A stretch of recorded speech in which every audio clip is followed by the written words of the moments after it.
चिंता छोड़ो, खुशी से जियो।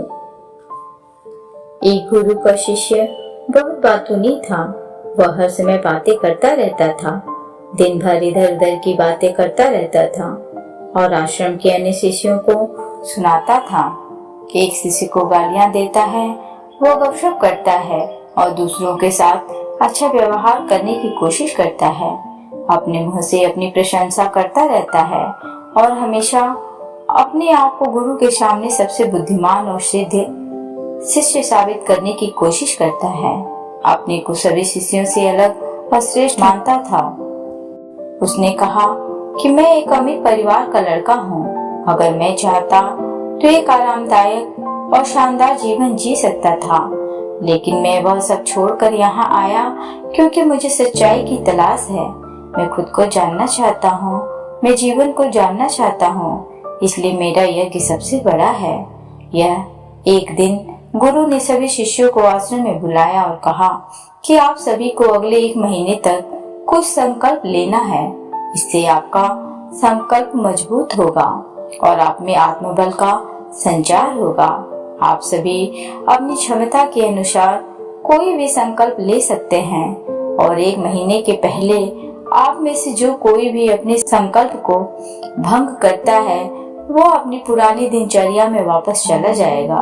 सभी शिष्यों ने अपनी शक्ति के अनुसार बड़े या छोटे संकल्प लिए और गुरु को अपना संकल्प बताकर वहां से चले गए। लेकिन बातूनी शिष्य अपने को सबसे अलग और बड़ा दिखाना चाहता था।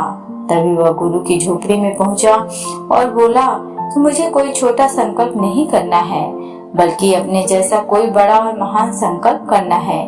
कृपया बताएं कि मैं कौन सा संकल्प लूं। उस बातूनी शिष्य की बात सुनकर गुरु मुस्कुरा दिए और कहा, क्या तुम मेरे द्वारा दिए गए संकल्प को पूरा कर पाओगे? क्या तुम्हारे लिए उसे पूरा करना संभव होगा? नहीं, यह तुम्हारे लिए संभव नहीं है। तुम इसे पूरा नहीं कर सकते हो। अपना संकल्प खुद खोजो। शिष्य ने कहा, नहीं गुरुदेव, मैं पूरा करूँगा। आप मुझे जो भी संकल्प दें, आप कृपया मुझे बताएं। शिक्षक ने कहा, ठीक है, फिर आप अगले महीने तक चुप रहेंगे। मुंह से एक शब्द भी नहीं निकलेगा। वह आपका संकल्प है। शिष्य ने कहा, गुरुजी, क्या यह संकल्प है? यह बहुत आसान है।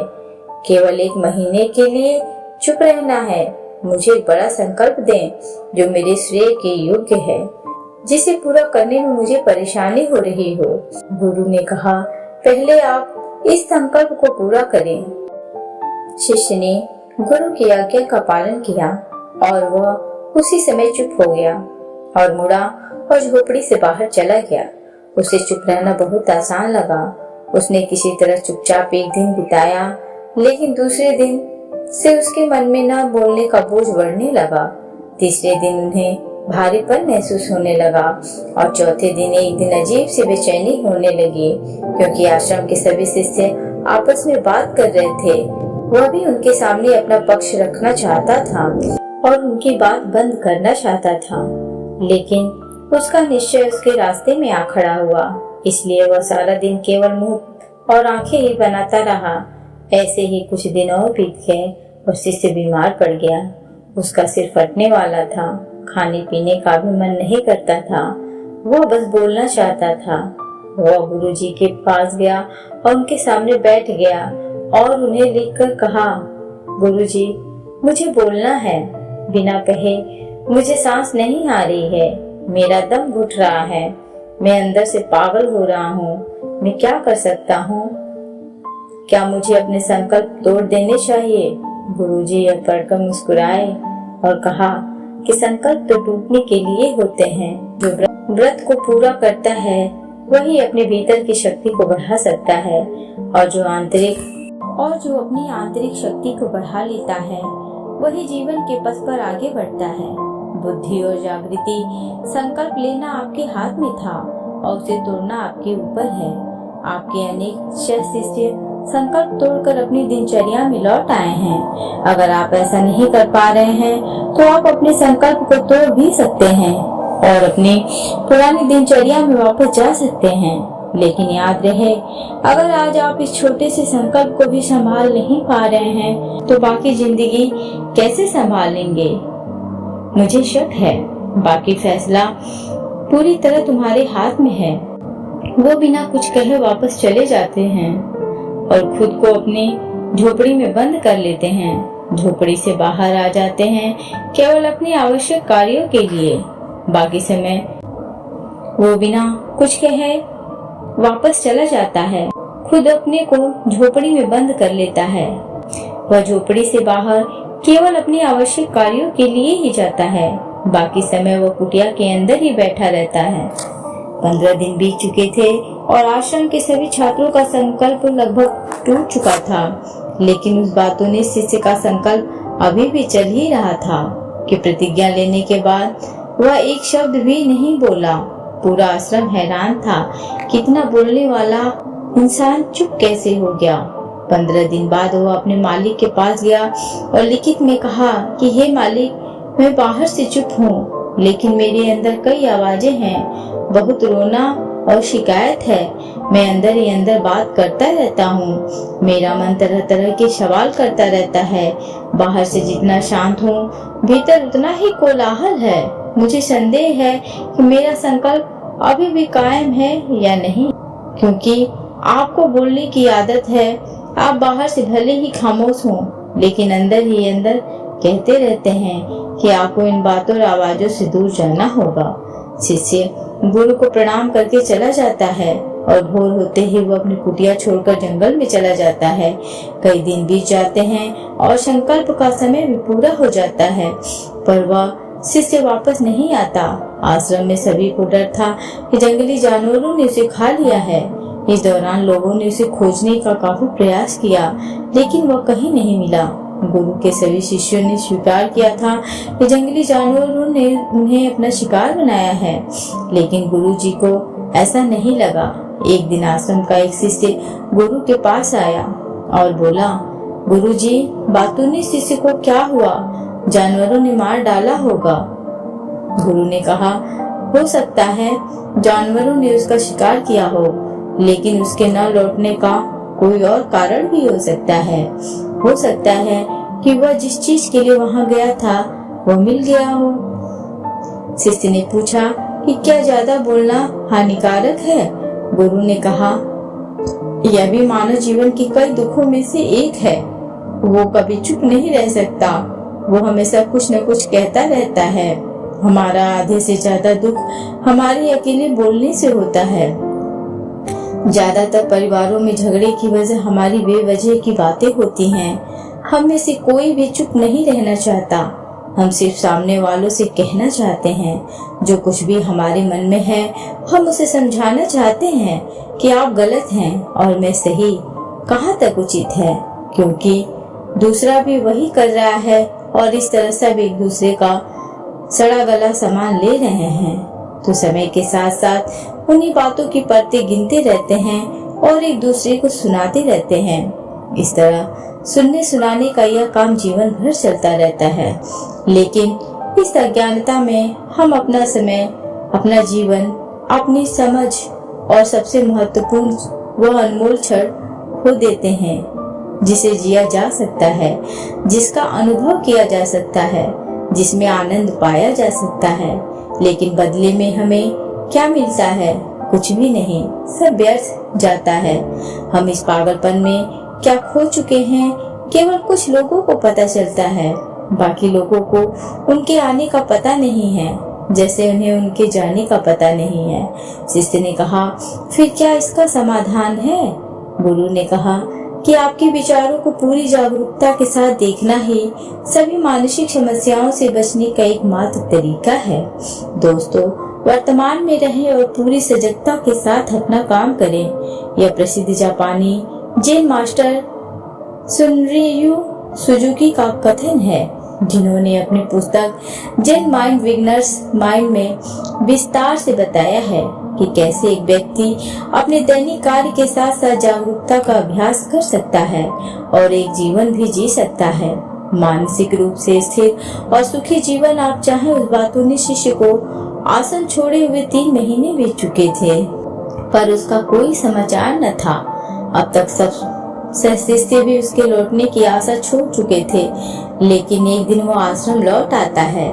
उसे देखकर सभी चकित और प्रसन्न हुए, लेकिन अब वो छोड़ने वालों में से नहीं था। वो कुछ और के रूप में वापस आया। उसमें एक अजीब परिवर्तन महसूस किया जा सकता था। उसके चेहरे पर एक अजीब सा भाव था और उसकी आंखों में बड़ा सुकून था। आश्रम में आते ही सभी शिष्यों ने उसे चारों ओर घेर लिया और बात करने लगे। उसने अपने भाइयों से भी बात करना शुरू कर दिया। जितने भी शिष्य उससे बात करते थे, उन्हें लगता था कि वो पहले की तरह बड़बोले और बातूनी नहीं थे। उनके मुख से निकला एक एक शब्द बड़े ही मधुर और ध्यान से निकला।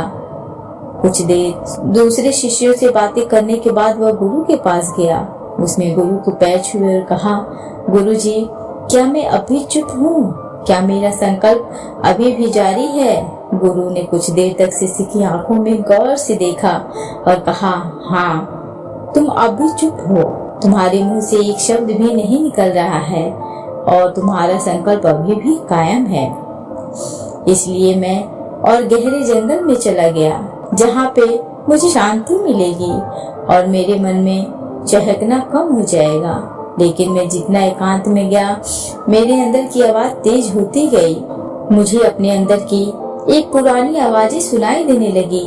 तब मुझे एहसास हुआ कि मैं कितना गलत था। जब मैं बुरा कहता था अपने परिवार के सदस्यों, दोस्तों और शिष्यों को बातें, इसलिए उस समय मैंने सोचा कि मैं सही था। जब मैं गुरु भाइयों की चुगली करता था और उनका मजाक उड़ाता था, तब भी मुझे लगता था कि मैं उनसे बेहतर हूँ और मैं सही कर रहा हूँ। लेकिन उस दिन मुझे पहली बार लगा कि मैं कितना गलत हूँ। बहुत देर तक ये आवाजें, ये शिकायतें मेरे अंदर चलती रहीं, लेकिन धीरे धीरे मेरे अंदर ये सारी आवाज चली गई। अब मैं अंदर से भी खामोश हूँ। उस घने जंगल में बाहर से बोलने वाला कोई नहीं था और भीतर कोई आवाज नहीं बची थी। वो दिन पहली बार मुझे मौन का सही अर्थ समझ में आया। कितनी शांति थी मेरे आसपास। हालांकि अभी भी कुछ आवाजें थीं जो पहले आती थीं, लेकिन मैं उन्हें नहीं सुन सकता था। लेकिन अब मैं उन सभी आवाजों को स्पष्ट रूप से सुन सकता था, जो हवा की आवाज, पक्षियों के चहकने की आवाज, बहते पानी की आवाज, भौरों की गुनगुनाहट की आवाज मैंने पहली बार पूरे होश में सुने। मैंने अपने आसपास इतनी शांति कभी महसूस नहीं की। आप पहली बार हैं जब मैंने शांति भंग करने के लिए अपने मुंह से एक शब्द निकाला है।